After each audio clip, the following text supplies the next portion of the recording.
worldwide popularity, eternality, phenomenon, catchy beats. These are all the words one may think of when I mention the song What Makes You Beautiful by One Direction. But to all One Direction's fans out there, let me send my sincere apology to you guys. I do not really like this song very much. Despite the all-time popularity and seemingly innocent feeling of this song, let's just take a closer look at its lyrics. The song starts with the girl being insecure and the band don't know what for. However, you may say that people like the song can be essentially a list of compliments, but never once have the band members encouraged the girls to be more secure. Instead, the lyrics continue. You don't know that you're beautiful, oh, that one makes you beautiful. Sorry for my voice, but as you can see, this song has essentially set up low self-esteem as an attractive trait in women. We have to be wide aware that the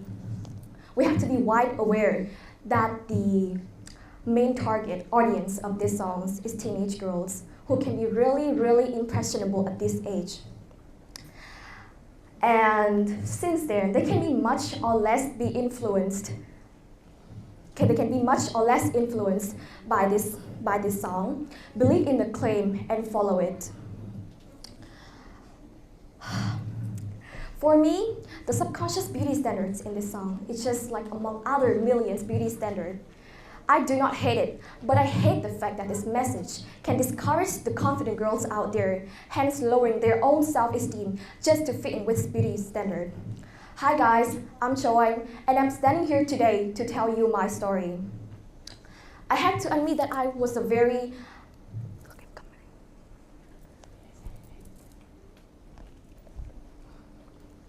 I had a really sweet tooth when I was a small kid. Cupcakes, cookies, Coke, all the most high-calorie and high-sugar things you could imagine were my favorite food back then.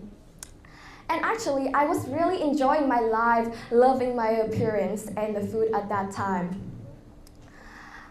But one day, my family decided to move to an apartment that was near my school for easier transportation.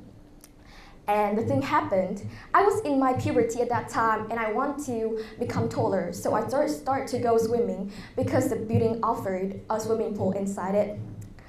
Things went kind of smoothly and I really enjoyed myself being underwater because I feel all my soul were refreshed and relaxed. But one day I came to a realization. Whenever I went to the swimming pool, everyone gave me a very unusual look. And that strange look made me think, what's wrong with me? Why everyone just stares at me like that? After a while of reflection and rough estimation, I figured it out because it was of my different body outward.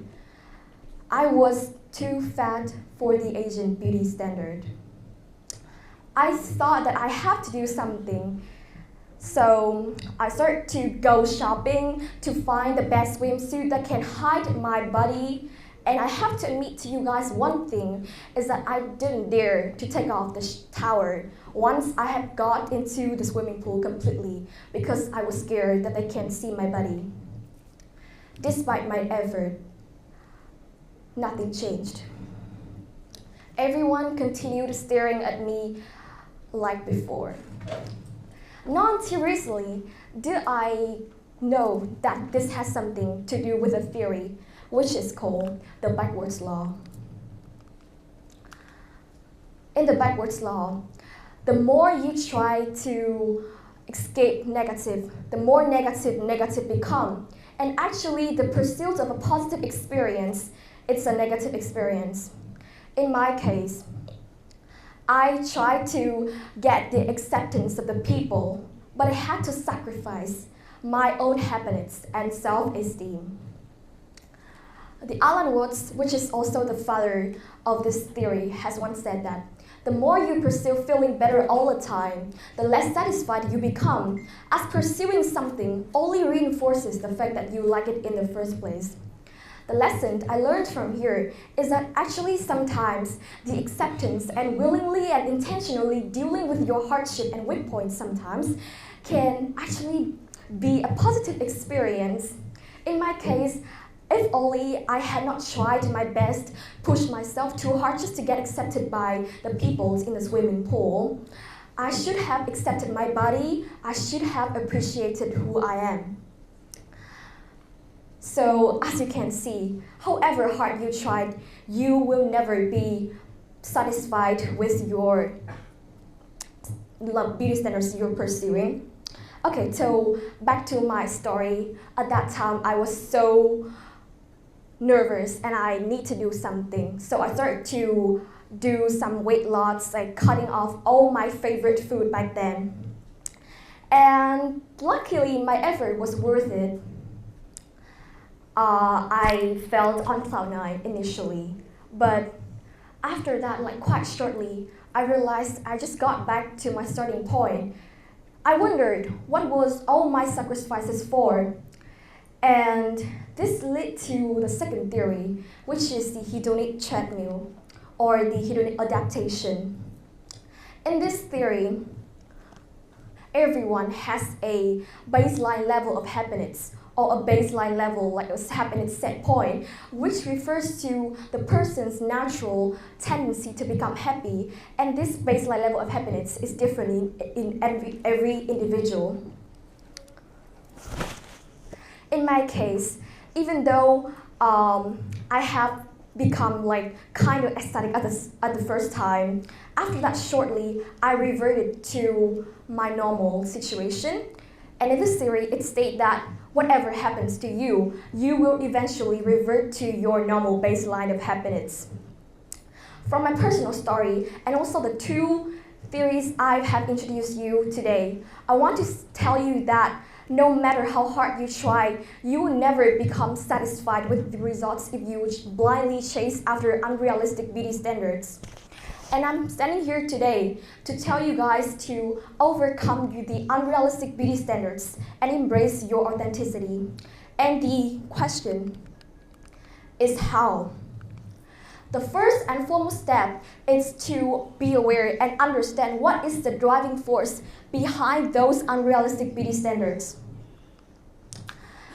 It is the beauty industry that is manipulating the consumers and preying on our insecurities to sell more products for profit maximization, and they work with media outlets for the promotion of the products. I'll take one example, which is a household name, Victoria's Secret. About 1 decade ago, Victoria's Secret reached their peak and their name, it's hard to avoid the influence. Their name literally reached every home. The models of the product acted as angels, wearing big wings behind their back, striding confidently on the runways.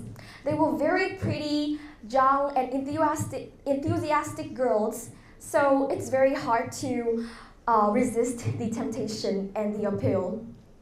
One more fun fact is that all the models, they share, if you look closely, you can see that they share kind of a particular and similar face and shape of body. So it's helped even more in perpetuating the brand's universal idea of beauty.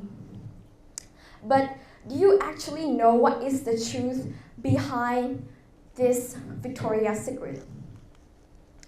One neuropsychologist has once said that the Victoria's Secret look was unattainable, to say the least, for average women, and just less than 1% of the women can match their look and their beauty standard. Some of the former models of the brand have come forward about the unimaginable beauty standards that the brand had set on them. They have to do obsessive training. You can see like the hashtag train like an angel, or they are not allowed to exceed a certain weight. Some of the former models, which is Bridget Malcolm, she was fired from Victoria's Secret for just gaining half an inch in her hips. And the other, it's Erin, and she, after moving from Victoria's Secret, she told the press that she had to use diet pills to lose weight just to comply with the company's rules of the weight threshold. And the result was that she suffered from a very severe eating disorder for a very long time. As you can see, the media is just they're creating fake perfection, like it can never be reached. In reality, a perfect body or a perfect face can never be achieved. And all of the pictures you see on the internet, they have of the models and influencers, they have went through so much planning, makeup, and photo editing.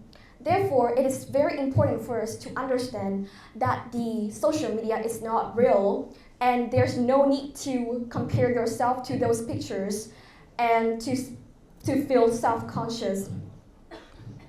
The last but not least, and also the most important step, is to love yourself, stop comparisons, and spread love. We're living in a very judgmental world where people judge everything, including your appearance as well. It's very painful for me, but I have to say that your appearance does much or less affect one's first impression about yourself. But bear in mind that the external appearance is only temporary and that beauty standards are ever changing. What stays in the long run, however, is your inner self, your knowledge, your skills, your personality, your virtues, and your ethics. So it's better to focus on your inner self-development. Also, one thing is that beauty standards, I think it's kind of easy to notice, is that it is different everywhere. In East Asian countries for example, people prefer pale skin, small figures, and double eyelids, whereas in Western countries, people prefer tan skin, curvy figures, and high cheekbones. So you can see there is no point in pursuing after unrealistic beauty standards that we can never achieve. Instead, we should focus on our inner self-development and appreciate what we have been given. So, everyone, you wake up in the morning, looking in the mirror, please appreciate your body for who you are and love yourself, and spread that love to your beloved ones. Tell them how you appreciate them, how you like them, not because of how they look, but for who they are. Treat yourself and others softly. Don't put too much pressure on yourself to conform to specific beauty standards, or don't say nasty things to people around you, like they should get plastic surgeries or they give them judgmental look. I know it's very hard for us to embrace our natural beauty, especially when the media's representation has been with us for so long. But please remember that we are all beautiful in our own ways. There is beauty in every region, every sex, every gender, every age, and every size. You're no less pretty if you have wrinkles. Aging is inevitable. You're no less pretty if you have acne. You're no less pretty if you have hair on your skin. And you're no less pretty if you're just short or have a huge nose. And last but not least, you're your unique version, and you're the one and only who can define who you are. Actually, standing on this stage, I feel kind of uncomfortable because I'm standing on these high heels. And I think it's actually my motive to wear these high heels. After listening to my speech, I want to say one thing, that I'm so uncomfortable. I don't need to push myself so hard. I know that I'm still pretty, amazing, and gorgeous without those high heels. So please let me take it off.